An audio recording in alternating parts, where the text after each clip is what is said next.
Hi, friends. Susan Blackwell from the Spark File here to let you know that the doors are open for the Spark File Illume, a 9-month group creativity coaching mastermind that invites you to be the Chief Creative Officer and Chief Marketing Officer of your creativity. But what does that mean?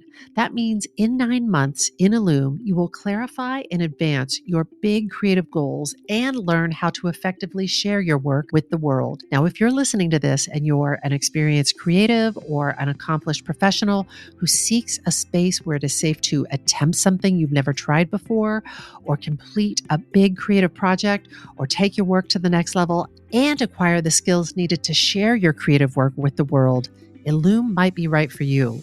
We are calling in emotionally intelligent, high-functioning creatives who are ready to level up.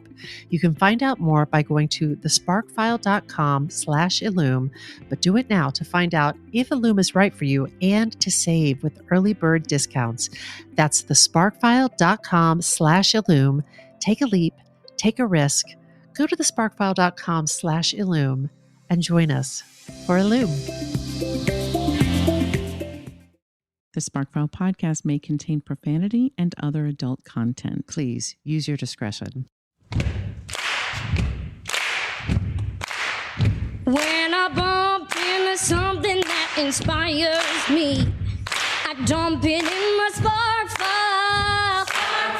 Could be something that I want to make or how I want to be. I pump it in my spark file. I jump into my spark file. Let's open up the spark file. Welcome to the Spark File, where we believe that everyone is creative, but smart creative people, wicked smart creative people, don't go it alone. I'm Laura Camion. And I'm Susan Blackwell, and we are creativity coaches who help people fear less, create more, and bring their creative visions to life. If you're an OG member of the Sparkfile community, welcome back, Sparkler. If you're joining us for the first time, welcome, friend. Know that just by listening to this podcast, you are joining a warm and wonderful clan of creatives. But hold up a second. You might be asking yourself, what exactly is a Spark File? A Spark File is a place where you consistently collect all your inspirations and fascinations. And if you're like us and making stuff all the time, or you want to be making stuff all the time, you know that if you're not careful, your little campfire of creativity can flicker out. But do not despair. We're collecting kindling in the form of fresh ideas, images, and inspiration that spark creativity and pique curiosity. To light a fire under our collective asses, to make things like this podcast. Or a whole new line of inquiry that opens up a whole new world of possibilities. Whoa. Every episode, we're going to reach into our spark files and exchange some sparks. And from time to time, we're going to talk to some folks who spark us too. That means we have more sparks than we can possibly use in this lifetime, people. So if something lights you up, we encourage you to take that thing and make something out of it. So without further ado, let's open up the Spark File. That when I went, whoa, that always reminds me of the Spark File team captain, Thomas Schulteis, who when I make some crack about like your mom's butt or something, he goes, whoa. Too far. You've taken it. It's a bridge too far. Whoa. Cams. Blackwell, I am about to spark you. I reached into my spark file, not super far back into my spark file, honestly. But are you ready for it? A shallow reach? It's a shallow reach. Yeah. Yes. It was right there on top. On top. Yeah. Just right on top of the cookie jar. Okay, listen. I guess this is like partial spark, partial confession. You know, I like to get things off my chest. Uh-oh. I was just reflecting back of the last, 18 plus months at this point. And I realized that I have surprised myself with some of my recreational choices during this challenging and uncertain time, Suze. I have no idea where you're headed with this. I like that. I guess I was thinking about like, here we are, or here we were, or here we are in the midst of a global pandemic. Let's say here we are. Here Present we tense, are. here we are. Present tense, here we are in the midst of a global pandemic. And during this time, I chose to truly lean into it by reading and consuming pandemic-related books and TV shows. Yeah. Why? I do not know. I really do not know. I have a theory about this because I was listening to something the other day and they were talking about how during a pandemic, why is it that people are either drawn to that or repelled by it? You were drawn to it. Well, yeah, but I've actually parceled out a few distinctions that we'll discover in this spark. But please tell me more about what you read. This is my feeling. I can understand. I just sidebar. I was doing an episode of a television show. The producers of this show had made a choice that the pandemic was going to be woven into the fabric of the reality of this TV show. You know, there's plenty of TV shows that are filming right now that don't include that. But this particular show, I've shot 3 TV shows during the pandemic. This particular show was fully, we were masked, we were in a courtroom setting. And I was talking with some of the people that make that TV show, and they were saying that people were resistant because they were like, when I am on my couch at night at the end of my pandemic-tastic day and all that that means, remote learning for my children, remote working for me, potentially having to work but with a mask on or commuting with a mask on, they're like, I don't need all that up in my favorite TV program. So I think there are people like that that are resistant. And then I think there are people that it's a little bit like a scuba diver who's going down, and you need to balance your internal pressure with your external pressure. So the internal wants to align with the external. And I think you're one of those people that you're like, I'm living this and I want maybe not 100% escapism all the time. I want to attune with the realities of this. That's my hypothesis. I think that's interesting. It may be completely off the mark, but. So I think there are some distinctions in terms of pandemic-related entertainment. But what I can say is that, it was worth an investigation to me. Apparently, it wasn't enough for me to get like firsthand experience with empty grocery store shelves or real life toilet paper shortages. It wasn't enough for me to stress out when we were told there's a potential for violence and stock up on water and canned goods because evil people will go for our water sources and our electrical grid first. Oh no, my vivid imagination was clearly not enough. I dove fully into it by merging my imagination with others who had put in the work to put down on paper entire worlds full of crumbling civilizations, global annihilation, general pandemic devastation. That is what I went for. For entertainment, Suze. For entertainment. So the first book that I read, really the summer of 2020, was Station 11. And I might have mentioned this briefly on the podcast previously, so please enjoy my second take here. But if you don't know it, Station 11 was a national bestseller written 6 years prior to the pandemic in 2014 by Emily St. John Mandel. And it was an interesting take on the collapse of civilization. It didn't over-explain or try to solve anything. It just kind of dropped you into the world of a post-pandemic America, specifically around the Great Lakes region, actually. Here's the official description of the book. Kirsten Raymond will never forget the night Arthur Leander, the famous Hollywood actor, had a heart attack on stage during a production of King Lear. That was the night a devastating flu pandemic arrived in the city, and within weeks, civilization as we know it came to an end. 20 years later, Kirsten moves between the settlements of the altered world with a small troupe of actors and musicians. They call themselves the Traveling Symphony, and they have dedicated themselves to keeping the remnants of art and humanity alive. But when they arrive in St. Deborah by the water, they encounter a violent prophet who will threaten the tiny band's existence. And as the story takes off, moving back and forth in time and vividly depicting life before and after the pandemic, the strange twist of fate that connects them will all be revealed. What? Now, I'm not going to reveal any more here because I wouldn't do that to you. Seriously, no spoilers, especially because it turns out that Station 11 is being made into a limited series on HBO Max. Oh. And it comes out on December 16th, 2021. Prestige television. Right? So even if you do not want to read the book, we can enjoy this delightful tale together through the magic of television. For real, though, it is going to star Mackenzie Davis, who I loved in *Halt and Catch Fire*. Did you ever watch that show? I dipped a toe in like the first episode, but I did not catch fire with that show. I enjoyed it very much. The show was about the beginning of the computer age. And fun fact, we shot an episode with Blue Man. We filmed a scene for that show because it was set at a party in the 1990s. Oh, like a really big time tech guy.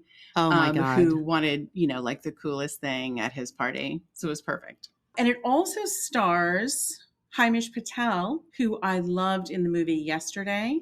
He was also in Tenet. So I can safely say, given my admiration of both of these two artists and my history with pandemic entertainment, I'm pretty sure I'm going to tune into this on HBO. Pandemic entertainment. Is that truly a genre? No, I mean, I'm talking about it as such. I mean, I feel like you're onto something. So, by the way, the San Francisco Chronicle called Station 11, quote, a superb novel that leaves us not fearful for the end of the world, but appreciative of the grace of everyday existence.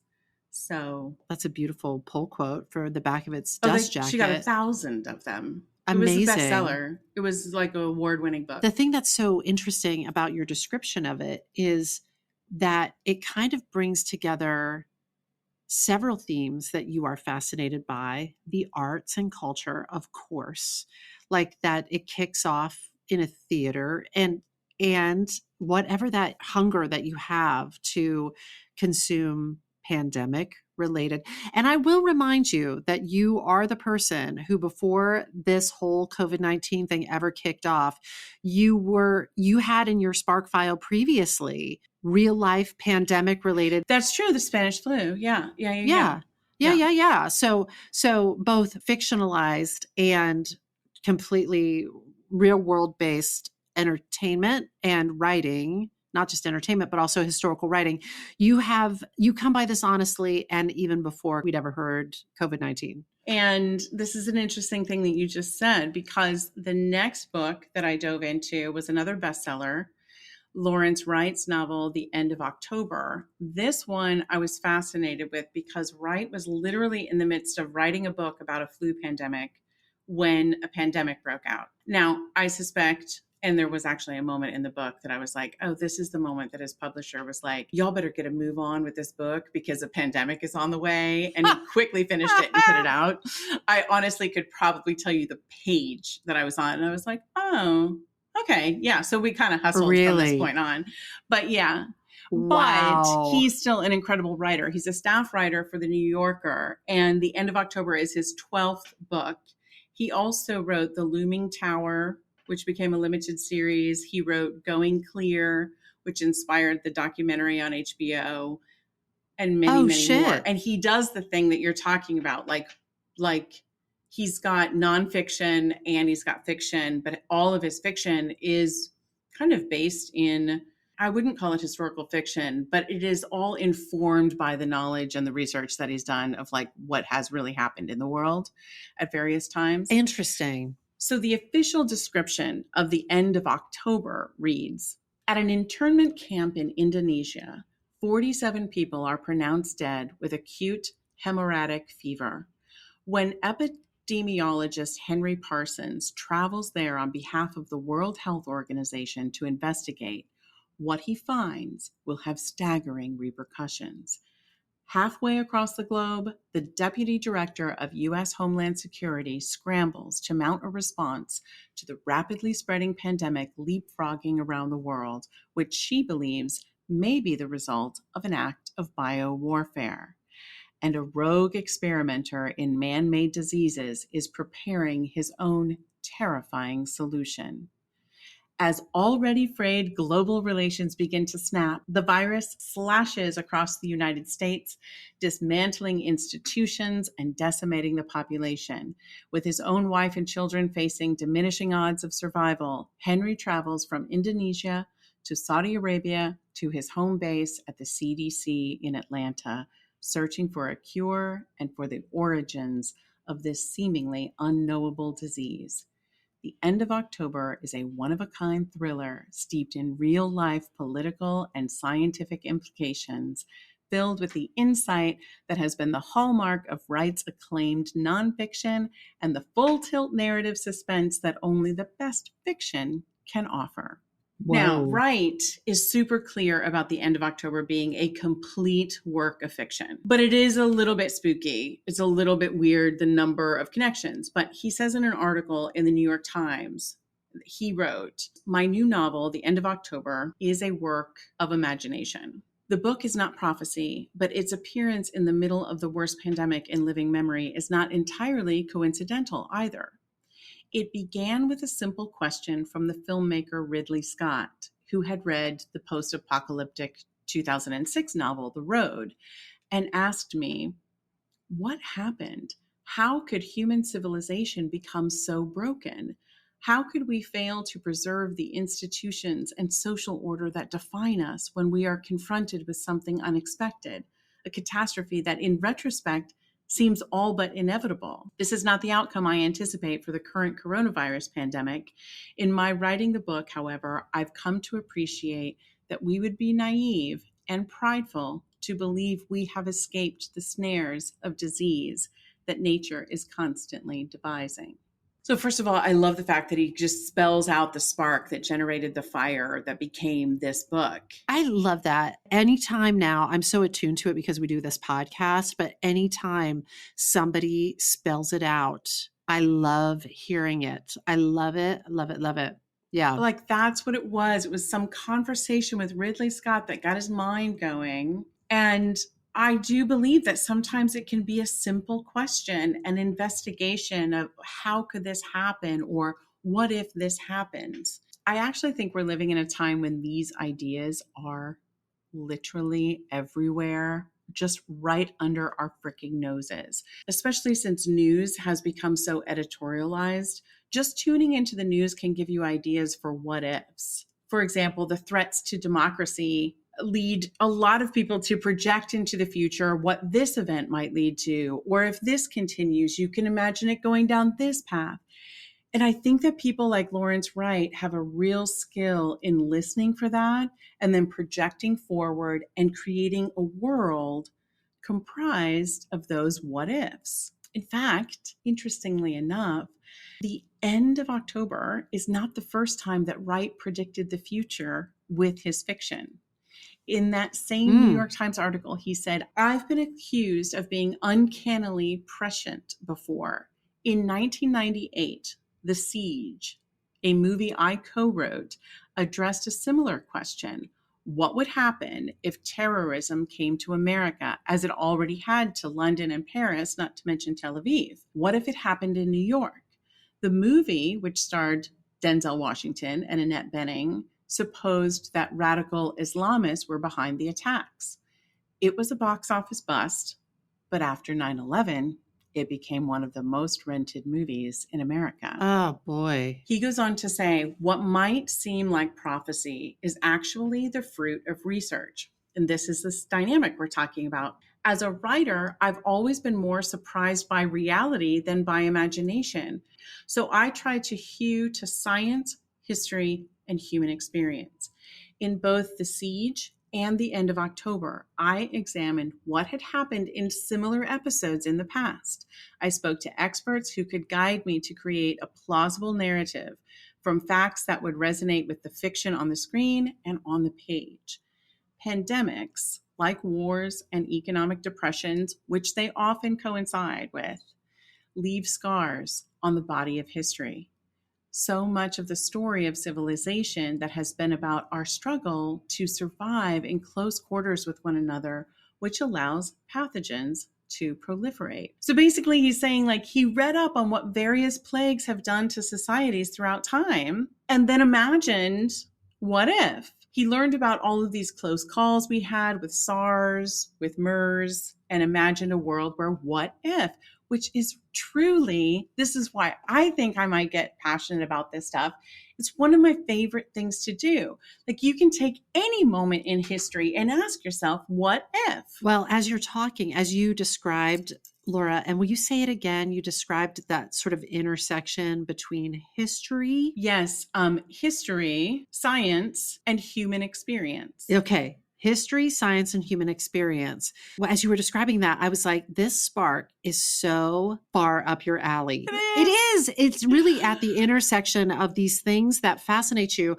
And I can totally tap into what you're talking about, how if you can kind of look to the past and really attune with those things and kind of like dig in, dig deep, read, talk to people who are experts in those areas, you can sort of start to extrapolate how history might repeat itself and what forms that might take. And so I can see why people would call him prescient, you know? And it's so, I'm like, yes, Laura, Cami, and Spark. Right? Yes. Yes. So I started to see some, patterns, obviously, but essentially, I think like one of the takeaways is that if you're looking for sparks, like you can truly consider everything that you hear on the news or read on Facebook. You really can look no further than history and reimagine the ending, or look no further than this very exact present moment and imagine the craziest, most astonishing possibility for what comes next. You know what I love about this too, Laura? I love that sometimes watching the news or reading the news can be so draining and it can be upsetting and it can really like look down the path and it can be just like scary. And I feel like with this, it's the potential to have a little bit of a creative remove. So you can take the information in like a responsible human, but also when you marry it to creativity in a positive way, it could add a little bit of uplift and possibility.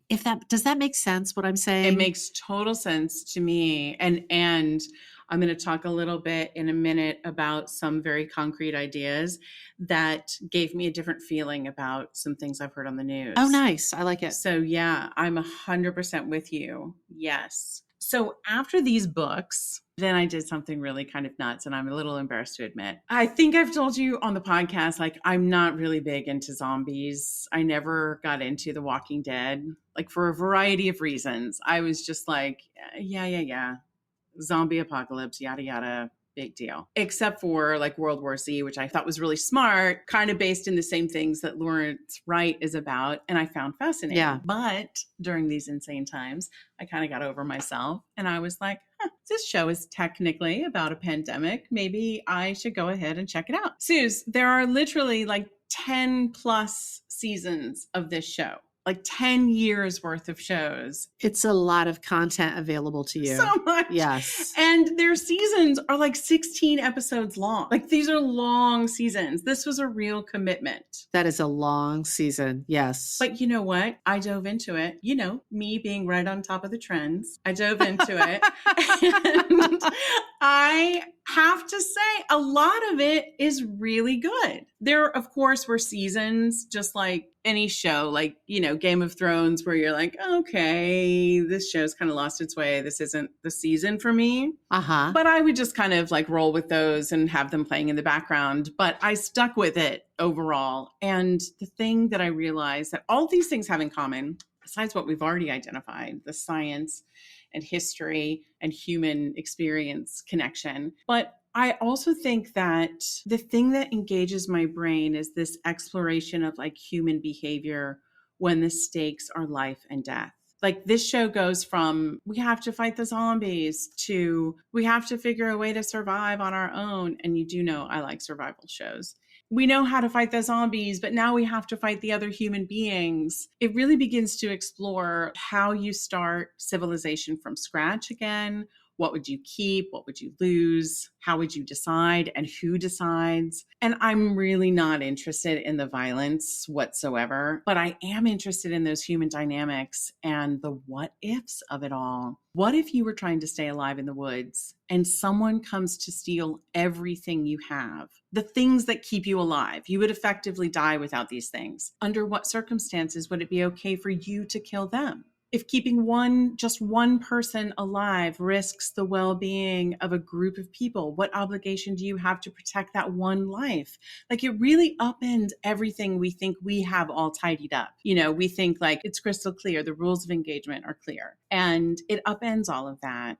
And I guess I just really love that exploration of human dynamics, particularly when the stakes are life or death. Side note on that, although this is not about the pandemic, Squid Games was a similar exploration. What would you do if it was truly life or death? It's you or the person standing in front of you. And the answer is that people do really fucked up things when it comes to survival. Really fucked up. Did you watch Squid Games? I did. You did. You watched it all. I watched it all. I mean, we started the first episode and I was like, I don't like it. I didn't like the main character. It was really kind of annoying. And then I read an article and I was like, okay, I'll try it again. And the dynamic changed into more of what I just described. Oh, and it's just not my temperature. I'm like tootling over to the Netflix tile with the Great British Baking Competition.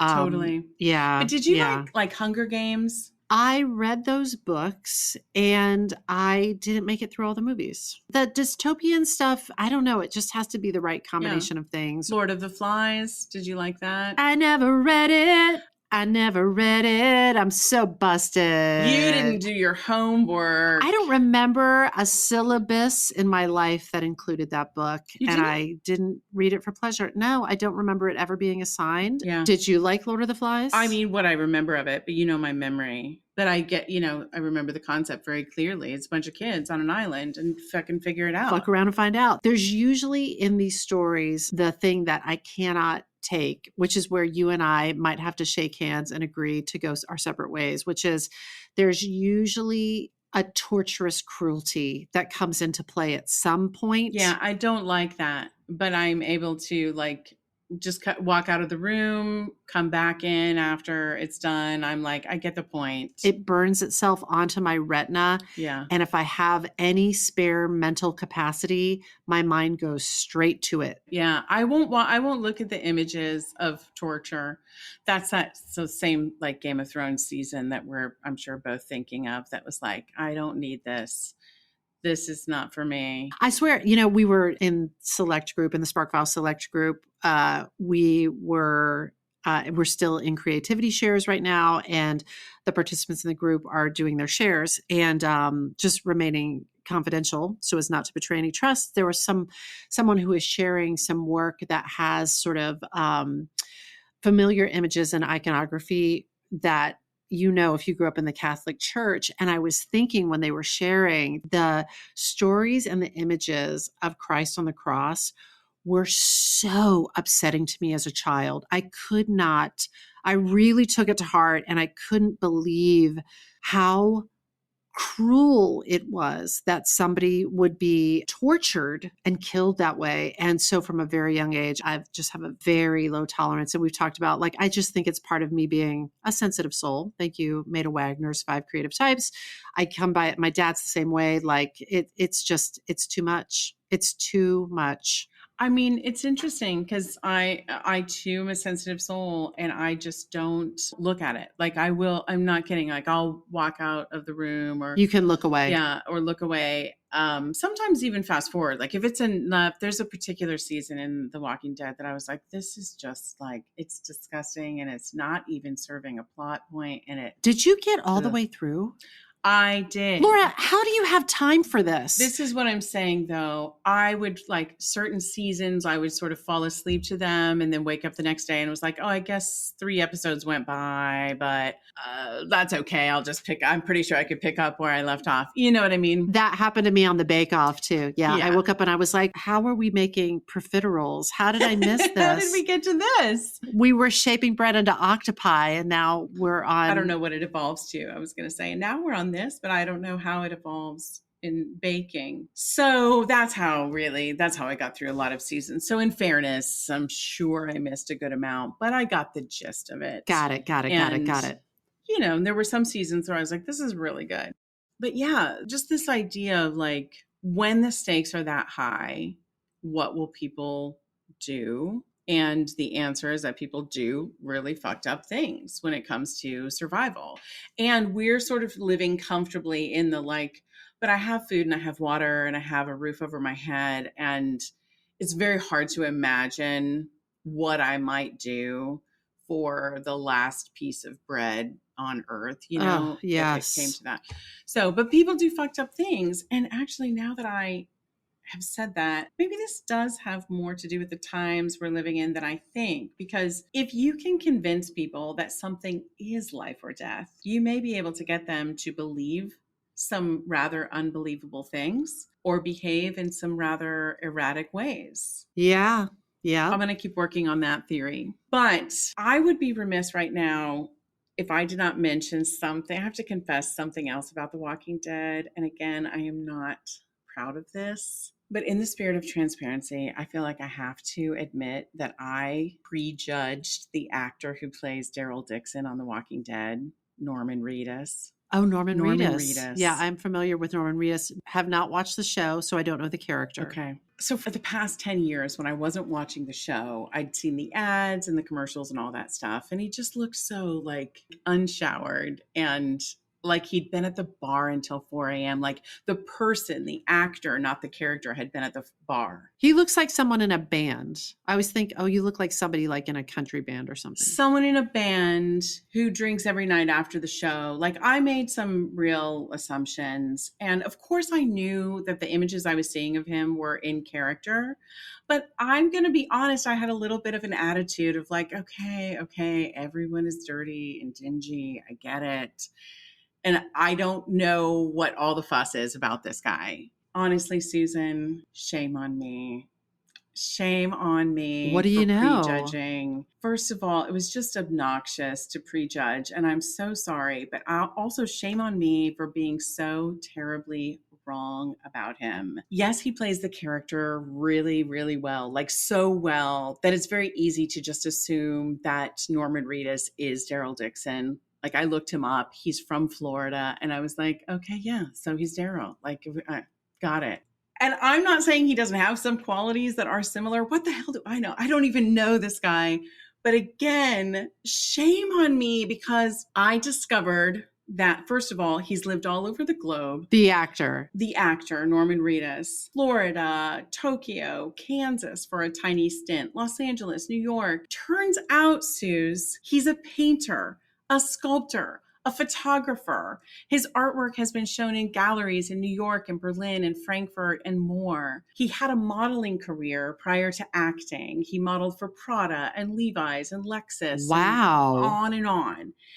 And in addition to The Walking Dead, he also has created a show called Ride with Norman Reedus, which really celebrates his love of motorcycles. But in the show, he like goes on long rides with different people and you get to know the person he's riding with. You get to know the small towns and the areas they ride through. In 2013, he released a book of photography called The Sun's Coming Up, Like a Big Bald Head. And if you go to bigbaldgallery.com, you can find books, photos, merch featuring his work. Most recently, he released a book of photography called Portraits from the Woods, which is this big, beautiful book with the price tag to match. So it was out of reach for a lot of his fans. What did old Norman do? He also created a book of fan art, like a compilation of fan art that he personally selected. And the book is called Thanks for All the Niceness. And you can buy that book for like $30. And the outpouring from his fans is crazy. This is a story for another day, but he's got some secret recipe for like, number one, the most rabid fan base, but also it seems like so much of it has to do with his engagement with them, which by all accounts feels really sincere and what? Authentic, like fucking authentic. It's really fascinating. On top of all this, Suze, I discovered he's currently writing a book of fiction. And he co-owns a restaurant in Georgia where they filmed The Walking Dead called Nick and Norman's. And during the pandemic, instead of closing the restaurant, they converted it to sell groceries and essential supplies so that he could keep his employees employed and continue to take care of the community. I mean, I'm not saying this guy is an angel. Again, I have no idea. He gets some shit done. He gets some shit done. I misjudged. This guy seems to be living a very full, creative life and caring for other human beings in the process. One more thing, just to drive home what a dick I was. Okay. One of the things that people often notice is that he wears sunglasses a lot of the times, you know, like in interviews or photos. And again, I think that can come off as I was at the bar until 4 a.m., right? Or I'm like a famous douche. Or I'm a famous douche. Yeah, pick your poison there. But imagine my dismay when I read the real reason he wears them so often. This is from an interview he did on YouTube. He said, I have really sensitive eyes. With bright light, I just start tearing up. I always have, Rita said. I was in a car crash in Berlin maybe 10 years ago. No, before that. I was hit by a truck, an 18-wheeler truck, and I went flying through the window of the car and my eyeball popped out. So they put me back together. I have a whole titanium eye socket right here, and I have like 4 screws in my nose. But ever since, bright light really bothers me, so I wear sunglasses all the time. You never know what people are going through. The moral of this story is don't be a dick, Laura. I'm an asshole. Yeah, the moral of the story is I'm an asshole. And also, we have no idea about people and what other people have gone through or are going through. Oh my gosh. Laura. Seriously. Yes. I genuinely want to say I'm sorry. Is this your official on the record apology to Norman Reedus? This is my official on the record apology to Norman Reedus, who it is unlikely I will ever meet, but also to his fans who like love the guy, and I can see why. I want to say, like, I'm so sorry. I'm an absolute fan of his acting ability. He plays Daryl Dixon with such heart. Is that character like, is he a good guy? Is he a bad guy? Is it like he's morally ambiguous? In a world where we have to kill other people just to stay alive, I guess your question of good guy or bad guy is really depends on if you're on the receiving end of his crossbow or standing behind him when he shoots the crossbow. So for many, many seasons, he probably had like 4 words an episode. And those words might be like, someone says to him, all right, Daryl, you're with me. And he says, oh. And I'm telling you, in these like tiny little grunts and 1 words, he builds this fan base because people, I really think it's 2 things. One, it's a broken person that different people are like, you can tell the urge to like fix and heal him is there. But also, can people like graft themselves onto the character? I think it's a little bit more of like they can imagine this character protecting them and making them feel safe in a world where it's very difficult to feel safe. So they've built the show now around, and I think he's getting a spinoff after this show ends, but they've built it around this idea that everything's going to be okay because Daryl's here. And Daryl knows how to take care of business. He totally knows how to take care of business. But God, you're almost making me want to watch the show. For his performance, Susan, I did not expect that I would say this to you, but for his performance, it'll take time for you to see the arc because it's like they played long game with this arc of his. Yeah. But it's amazing. It's truly amazing. It's the kind like when you stop watching a show and you're like, I miss my friends. Wow. You know Laura? what I mean? I'm like, I miss my friends. But I think that this effusiveness about him right now is like, obviously I misjudged his character and his abilities on that show, but to read about his commitment to creativity in so many forms. Yes. He doesn't have to do any one of those things. He, I'm sure, has tucked away enough money from this show to just be like, I'm all set. But instead, he's out there like taking photos, doing gallery shows of his photos, creating another TV show that just allows him to like ride his motorcycle. That's not my thing, but I celebrate the fact that he obviously is like, how can I do more of the things that I love? That I love. Oh my God, you know how much I love that. Right? Also, just this is a tiny, tiny side spark. You said his book of photography is called Sun's Coming Up Like a Big Bald Head. Yes. That's the first line of a Laurie Anderson song that I love. Come on. And that he knows and Right? loves, obviously is referencing Laurie Anderson, who is just like a great musician and performance artist that is delicious. Again, I don't know the guy, so I don't want to go from like misjudging him negatively to like making a saint out of him. Yeah. But I think what I'm so sparked by, again, is that full-bodied commitment to a life of creativity. Yes. One that is seemingly not driven by money. You know, it seems driven by, I'm going to follow my bits of intrigue and follow along this path to see, you know, what's interesting over here. And here's a little spark of something. So I just really appreciate that. I appreciate the way he seems to encourage others and expresses appreciation for his fans. And that is my personal essay on Daryl Dixon / Norman Reedus. Oh my God. The end. How did we get here? How did we get here? So back to the topic at hand, I noted that all the pandemic content, and I think this is important, Suze, because I think you may have a theory, but this is where it may or may not hold water. I noted that all the pandemic content that I had consumed and enjoyed during the pandemic was created prior to the actual pandemic. Interesting. Which leaves me questioning, do we write about what we are experiencing now? Do people want to hear it or see it? Which, you know, I know many a television show, as you've mentioned, is grappling with that. Do people want that? Will the perspective of living through a real pandemic make for better entertainment about pandemics? Or is the fiction version more interesting? Of course, there's going to be books and plays and movies and documentaries and musicals, all of it about these times that we just lived through and currently are living through. In fact, there was just a show at New York Theater Workshop called Christina Wong, Sweatshop Overlord. Now, I hope by the time this episode airs that I will be able to snag some tickets to that show. But at the time of this recording, I have not yet seen it. I've only read about it. In an article in Vulture by Helen Shaw, she writes an incredible review.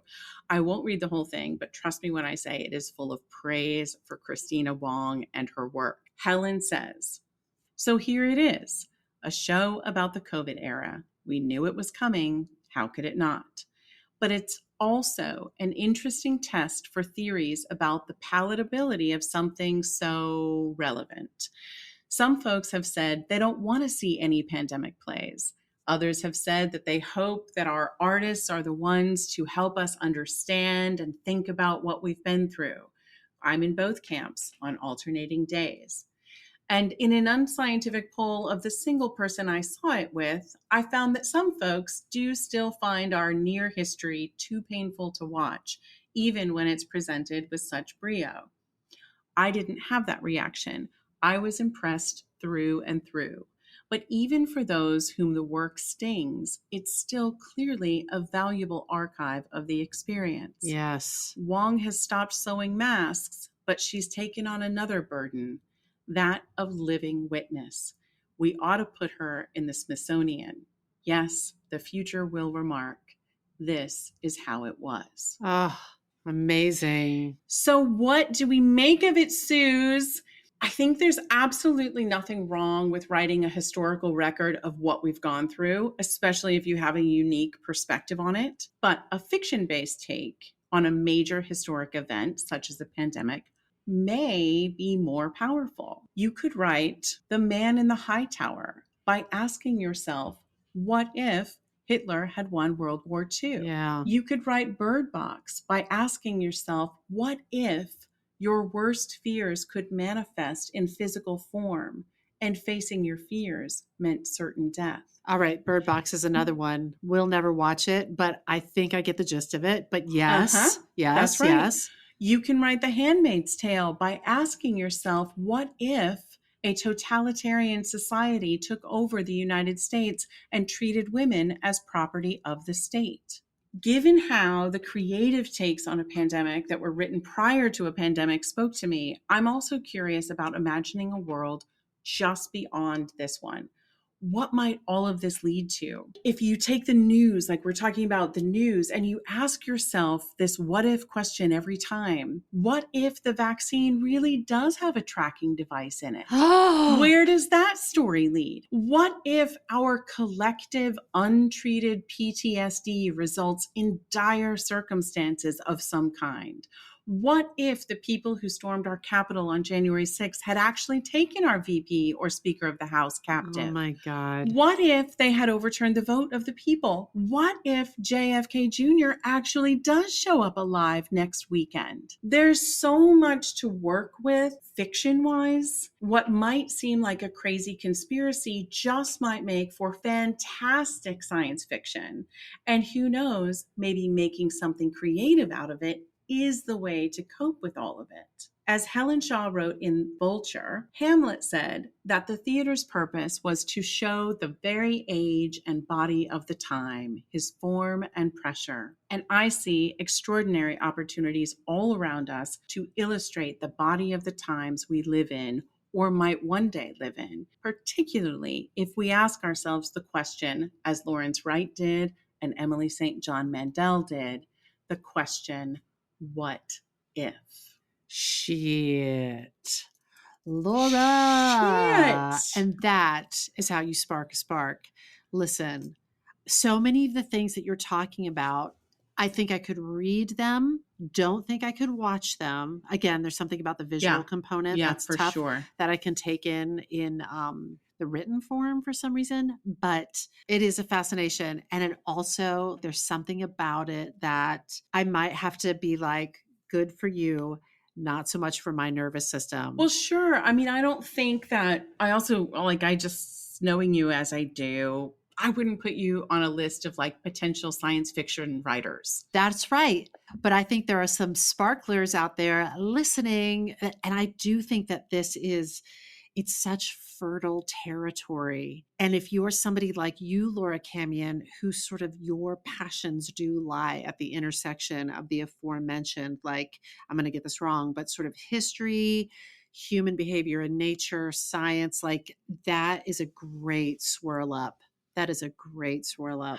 I like all that stuff. I mean, I have a couple of like concrete ideas swirling. I've never thought of myself as writing science fiction either, but I do have to say this imaginings, whether I ever write anything or not about them, imagining the news and some of these conspiracy theories, it has helped me cope a little bit. Like instead of me raging, like how can people actually be concerned that there's like a tracking chip in the vaccine when they're being tracked by the chip in their phone anyway? Like what exactly. I could drive myself crazy with that, or you could maybe I can imagine, what if they're right? I could write a story that is like me waking up 10 years from now, eyes opening and like, oh, we're living in a world where we're being tracked by this little shot in our arm. What does all that mean? Yeah. Yeah. I love it. You know, you and I have talked about, I can't remember if we've talked about it on the podcast before, because it's season 3. My memory doesn't go back that far, friends. But I this concept that we have talked about when we have talked about thought work. And for example, Brene Brown talks about you look at someone or something that you really love, like a child sleeping or a pet that you adore, your spouse. Sometimes when you're filled with love for that thing, the next thought can be, oh my God, I'm so afraid I'm going to lose them.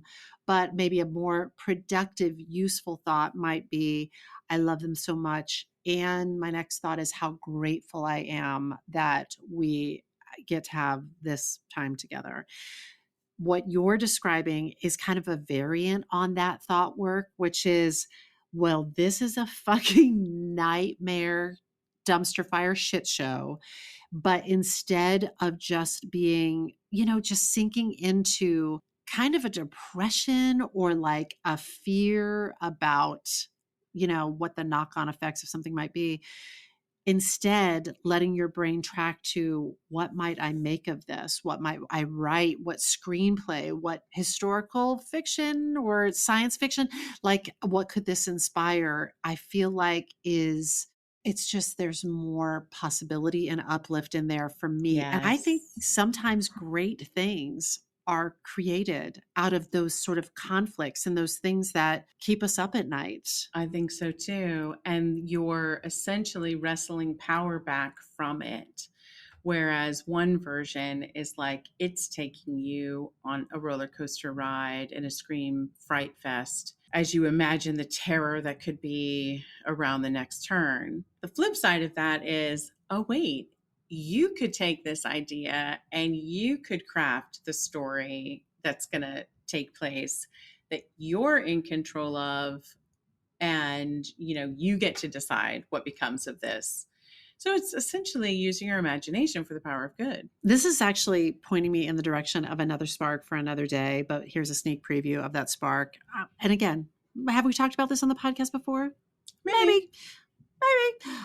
Stephen King. I remember reading an interview with Stephen King decades ago. Yeah. And the interviewer asked if Stephen King had ever written anything so scary that even he couldn't stand to like bring it. Good question. Have we talked about this before? It feels familiar, but I don't familiar. remember the answer, which is the joy of talking to me. Between the two of us and the Swiss cheese faultiness of our memory, we make the perfect discussion partners.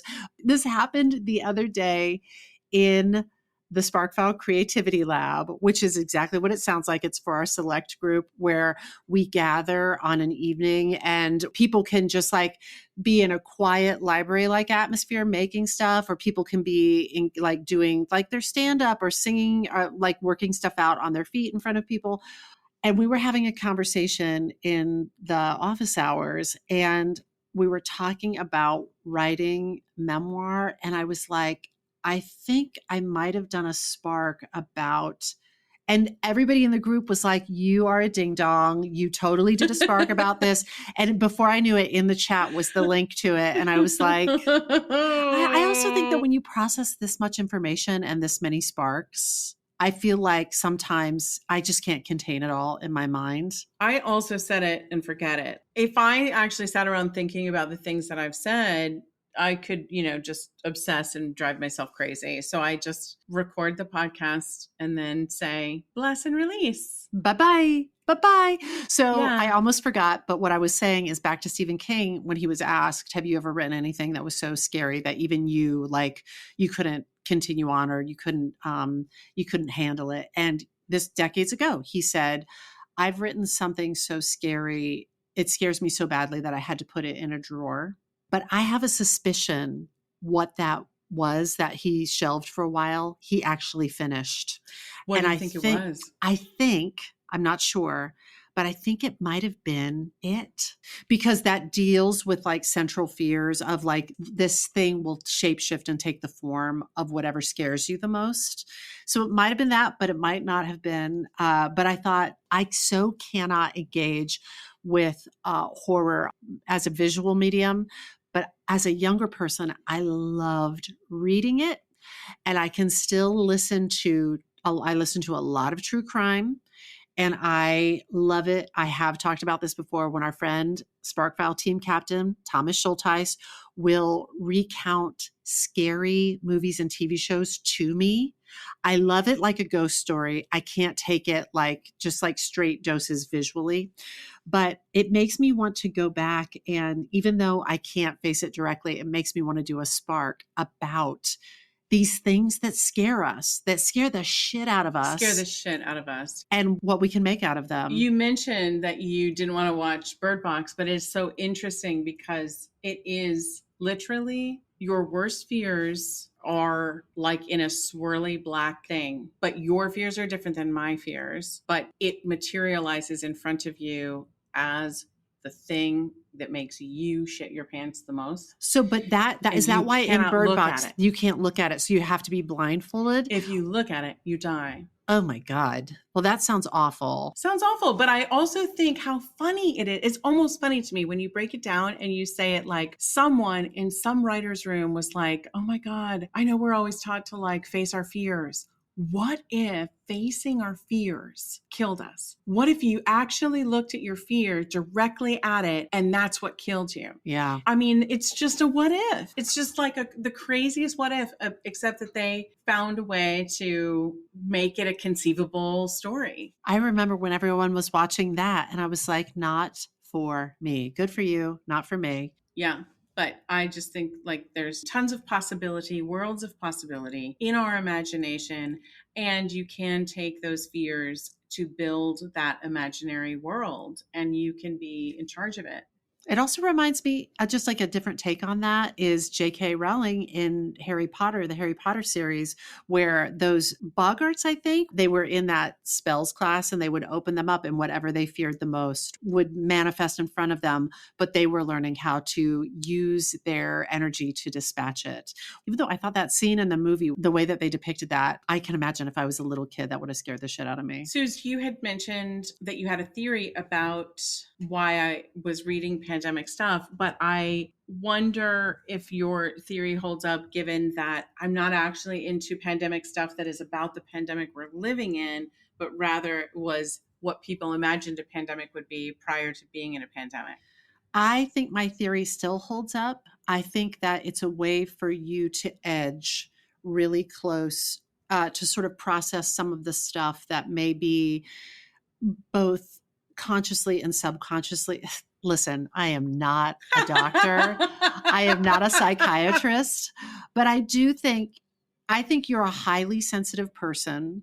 I think that you benefit from that sort of processing. It's a way for you to process it without looking directly at the sun.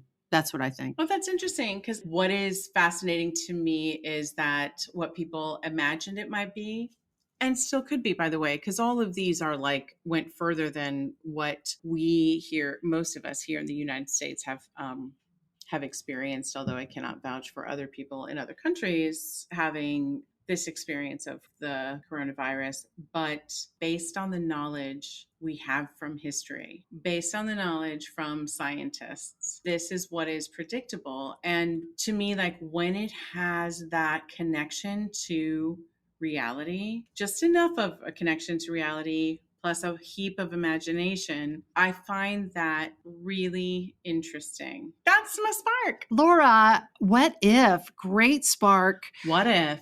I think that's it. I think that's it. Oh my gosh. This episode of the Spark File was made on the lands of the Lenape people. And as always, we hope that it put another bunch of sparks in your file. Laura, your spark spanned.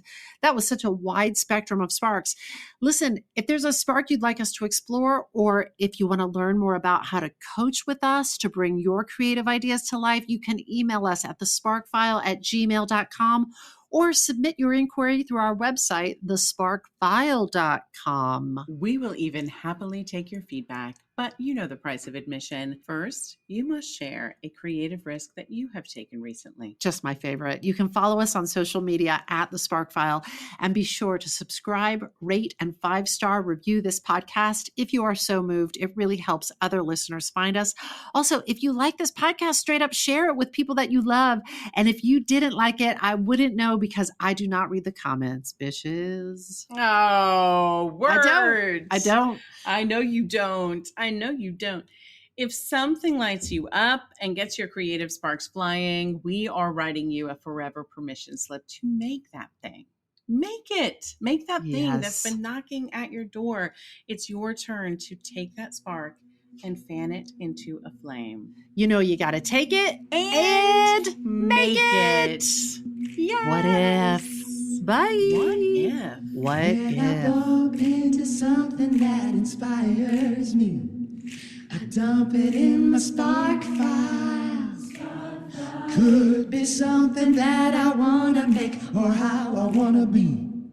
I pump it in my spark file. I jump into my spark file.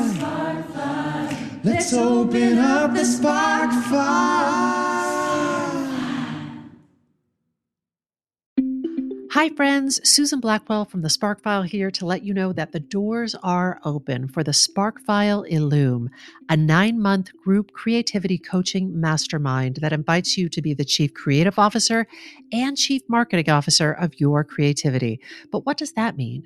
That means in 9 months in Illume, you will clarify and advance your big creative goals and learn how to effectively share your work with the world. Now, if you're listening to this and you're an experienced creative or an accomplished professional who seeks a space where it is safe to attempt something you've never tried before, or complete a big creative project, or take your work to the next level and acquire the skills needed to share your creative work with the world, Illume might be right for you.